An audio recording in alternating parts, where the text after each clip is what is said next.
والإحسان وإيتاء ذي القربى وينهى عن الفحشاء والمنكر والبغي يعظكم لعلكم تذكرون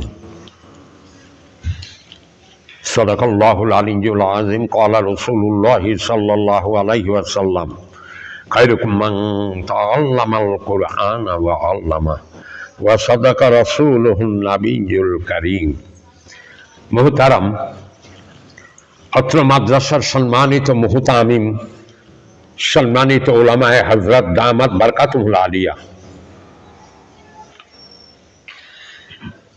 मुसल्ली मुहतारम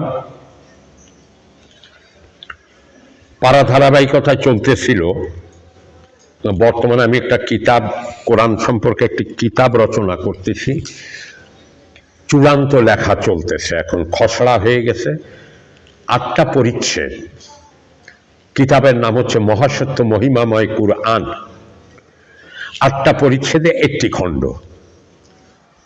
8টা পরিচ্ছেদে একটি খণ্ড হবে এরকম একটু মোটা হবে 150 পৃষ্ঠার উপরে যাবে না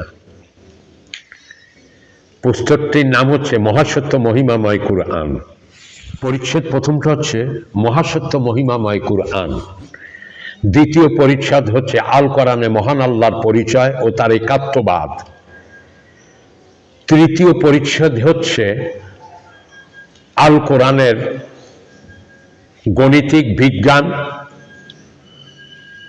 অন্যান্য সংখ্যাতত্ত্ব এবং হুরুফে মুকাত্তাবাত 4 নম্বর আল কোরআনে শপথ বাক্য 5 নম্বর আল কোরআনে তিলাওয়াতের সিজদা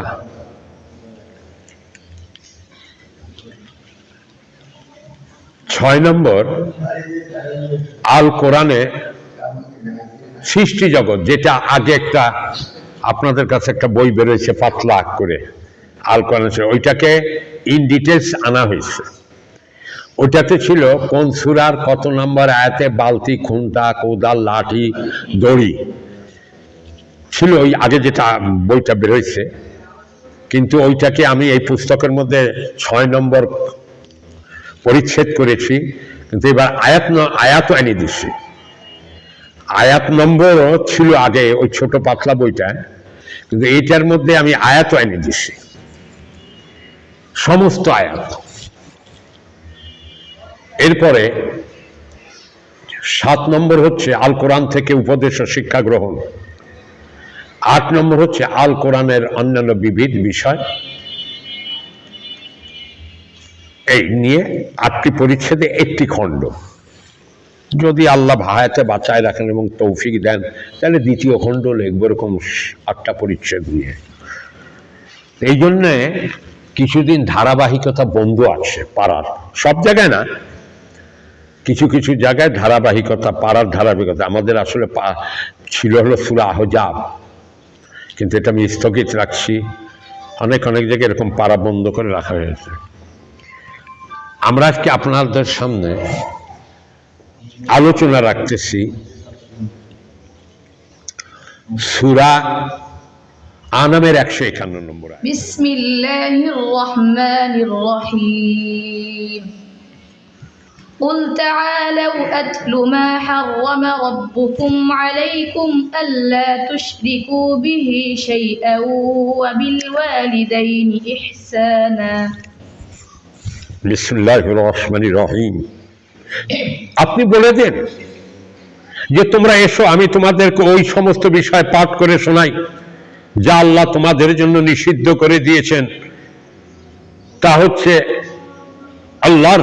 আল্লাহর ইবাদত করো তার সঙ্গে কোনো কিছুকে শরীক করো না খুব মারাত্মক একটা কথা কোরআনে বারবার তার সঙ্গে কোনো কিছুকে শরীক করো না অর্থাৎ তার সমকক্ষ কোনো কিছু জ্ঞান করো না যদি আমি বলি বড়িটা খাইছিলাম তাতে আমি আরোগ্য হয়েছিলাম শিরক হয়ে গেল বড়িটা তো তার আরোগ্যের না বড়ি আরোগ্যের মালিক না ভাত ক্ষুধা নিবৃত্তির মালিক না ঔষধ আরোগ্যের মালিক না ভাত খাদ্যদ্রব্য আমাকে ক্ষুধা নিবৃত্তির মালিক না চাকরি আমার ক্ষুধা নিবৃত্তি আমার উন্নতির মালিক না আমি জমিতে যে ব্লক মেশিন লাগাবো এটা আমার আয় উন্নতির মালিক না। নোয়া মিয়া কেমন আছেন? আছি ভালোই। তা আপনি তো এবার তো দেশে খুব বন্যা টন্যা হয়েছে, পানি ফসলও তো মারা হয় নেই দেশে, কিভাবে আছেন? আপনার তো অনেক বলি ব্লক ছিল মেশিনের। বুঝছেন না, ছেলে বিদেশে ছিল, টাকা পাঠাইছে, বস্তা বস্তা আমি সস্তা সস্তা চাল কিনে খাইছি।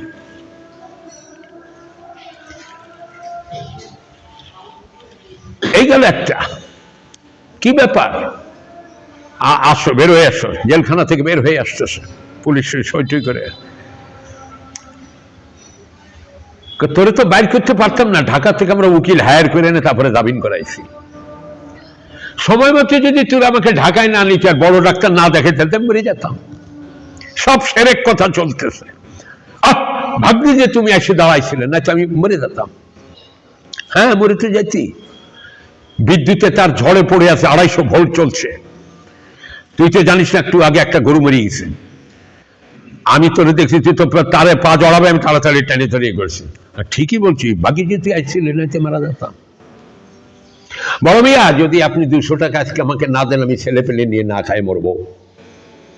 এখানেও শিরক, সব শিরক। বারবার কোরআনে বলা হয়েছে তোমরা এক আল্লাহর ইবাদত করো, খবরদার তার সঙ্গে কোনো কিছুকে সমকক্ষ জ্ঞান করো না। আমরা কথার মধ্যে তার সমকক্ষ জ্ঞান করি। হুজুর, আপনি কি অমুক চিকিৎসা করতে পারেন? আপনি কি এইটা আরোগ্য করাইতে পারেন? না, আমি পারি না। লোকে যে বলতে আপনি অন্য জায়গায় যান না। আমি কোনো শিরক কথা বলে তাকে আমি প্রশ্রয় দেই না, একদম না। কোনো আমার এক পাশের গ্রাম থেকে এক রুগী এসেছে, রুগিনী। আমি বলি আপনি বলেন, বা সিরিয়াল পড়ে যায় মাঝে মাঝে। আমি পরে বলবো সবাই, আপনি তো আইসেন অনেকক্ষণ। বলেন না, আমি অনেক পরে বলবো। না, দেখে সারেন, বলেন এবার। আপনি চেয়ারে বসে বলেন, দি হুজুর আমার কি হয়েছে? বলে আমি তা কি করে বলবো, আমি তো গায়েবের মালিক না। লোকে যে কয়, বলে তাহলে আপনি বলুন তো গায়েবের মালিক কে? আল্লাহ। যত মেয়েরা এই শিরকি কথাগুলো বেশি বলে, আর মেয়েরা আলোচনা করে, এখানে ভালো জায়গায় আনছেন, দেখেন কেন সব বলে দিবেন। কত বড় শিরকি কথাবার্তা। আল্লাহর সঙ্গে আল্লাহর ইবাদত করো, তার সঙ্গে কোনো কিছুকে সমকক্ষ জ্ঞান করো না।